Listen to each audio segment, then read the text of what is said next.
Hello ভাই বোনেরা, আপনারা সবাই ভালো আছেন? আশা করি আলহামদুলিল্লাহ আপনারা সবাই ভালো আছেন।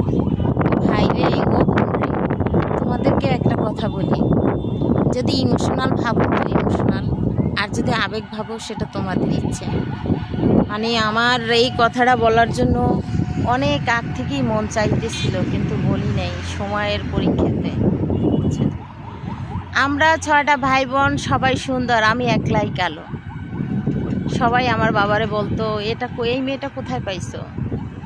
আমার বাবা কোনো মেম্বার ছিল না, কোনো চেয়ারম্যান ছিল না, কোনো এমপিও ছিল না। সাধারণ গ্রামের 10 জন মানুষ যদি থাকে গণ্যমান্য বিচার সালিসিতে ডাকে, তার ভিতরে আমার বাবা একজন ছিল।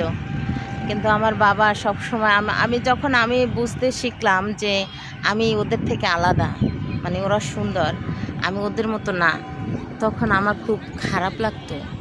আমি ভাবতাম আমার সত্যি সত্যিই কি বাবারা পালক আনলো? তখন আমার বাবা আমার বলতো কি জানেন, মা তুমি মন খারাপ করিও না, তোমার বাবারা যেমন মানুষ জেনে জানে, আমি চাই, আমার ইচ্ছা তুমি এক সময় বড় হবে, তোমাকেও সবাই জানবে, চেনবে, এক নামে চেনবে। কিন্তু ভাইরে, বাবা তো আল্লাহ মরে গেল 2011 সালে, কিন্তু আমারও বিয়ে দিয়ে দিল 2009 সালে।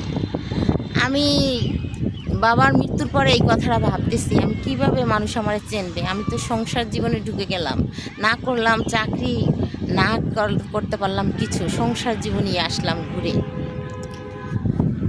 তারপরে চিন্তা করতে করতে অনেকটা বেলা গত হয়ে গেল জীবন থেকে। কিভাবে আমাকে চেনবে মানুষ, কিভাবে চিনতে পারে? চিন্তা করার শেষে দেখলাম যে না, সোশ্যাল মিডিয়ায় সবাই কাজ করে, সোশ্যাল মিডিয়ায় যদি আমি কাজ করি তবে আমার সবাই চিনবে, আমার বাবার ইচ্ছাটারে আমি পূরণ করতে পারবো। কিন্তু ভাই, আসলাম সোশ্যাল মিডিয়ায়, তোমরা আমার একটা ভিডিও ভাইরাল করে দাও ভাই, আমাকে সবাই চিনুক, জানুক, আমার বাবার ইচ্ছাটার একবার পূরণ করার আমাকে সুযোগ দাও। আমি আমার বাবারে সবচেয়ে বেশি ভালোবাসতাম। আমি আজও বাবার জন্য কান্না করি, আমি বাবারে ভুলতে পারি না।